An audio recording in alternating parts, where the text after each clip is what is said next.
क्या कर्म ही हमें आगे बढ़ाता है? क्या कर्म ही हमें सब कुछ देता है? आज के इस कहानी में हम भगवान बुद्ध से कर्म के बारे में जानेंगे। एक बार गौतम बुद्ध से उनका एक शिष्य ने पूछा, गुरुजी कृपया हमें बताएं कर्म क्या है? गौतम बुद्ध ने अपने शिष्य से कहा कि कर्म को समझने के लिए मैं तुम्हें एक कहानी सुनाता हूँ। इस कहानी से तुम समझ जाओगे कि कर्म क्या है। बुलंदशहर का एक राजा घोड़े पर बैठकर अपने राज्य का भ्रमण कर रहा था। चारों तरफ भ्रमण करने के बाद वह एक दुकान के सामने आकर रुक गया। रुकने के बाद राजा ने अपने मंत्री से कहा कि मंत्री जी, मालूम नहीं क्यों लेकिन लगता है कि इस दुकानदार के लिए कल ही फांसी की सज़ा सुना दूं, इसे मृत्युदंड दे दूं। मंत्री राजा से इसका कारण पूछ पाता इससे पहले राजा आगे बढ़ गए। मंत्री ने इस बात का कारण पता करने के लिए अगली सुबह भेष बदली और आम जनता का रूप लेकर दुकानदार के पास जा पहुंचा। दुकानदार चंदन की लकड़ी बेचने का काम किया करता था। मंत्री ने दुकानदार से पूछा कि उसका काम कैसा चल रहा है। तब दुकानदार ने बताया कि उसका बहुत बुरा हाल है। लोग उसके दुकान पर आते हैं, चंदन को सूंघकर उसकी प्रशंसा करते हैं, लेकिन खरीदता कोई नहीं।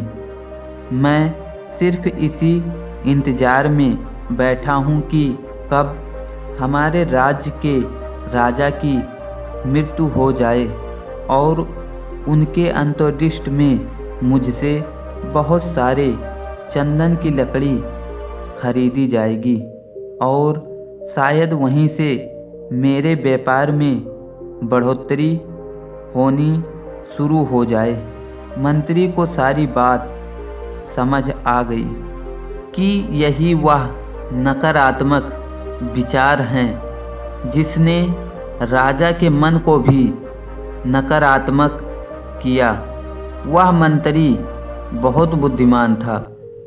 उसने सोचा कि मैं आपसे थोड़ी चंदन की लकड़ी खरीदना चाहता हूँ। यह सुनकर दुकानदार भी खुश हुआ और उसने सोचा कि चलो कुछ तो बिका। उसने चंदन की लकड़ी को कागज़ से लपेटा और अच्छी तरह पैकिंग करने के बाद मंत्री को दे दी। मंत्री अगली सुबह चंदन की लकड़ी लेकर राजा के दरबार में पहुँचे और राजा से कहा, महाराज, वह जो दुकानदार है उसने आपके लिए तोहफे के रूप में चंदन की लकड़ी भेजी है। यह सुनकर ही राजा बहुत खुश हुए और मन ही मन सोचने लगे कि मैं बेकार में उस दुकानदार के बारे में गलत बातें सोचा करता था। उसने चंदन की लकड़ी को हाथ में लिया। उसमें बहुत ही अच्छी सुगंध आ रही थी। राजा इससे बहुत खुश हुए और उसने दुकानदार के लिए मंत्री के हाथों सोने के सिक्के भिजवाए। उसी आम जनता का रूप लेकर मंत्री अगले दिन सोने के सिक्के के साथ दुकानदार के पास पहुंचा। दुकानदार बहुत खुश हुआ और उसने सोचा कि मैं राजा के लिए कितनी गलत बातें सोचा करता था। राजा तो बड़े ही दयालु हैं।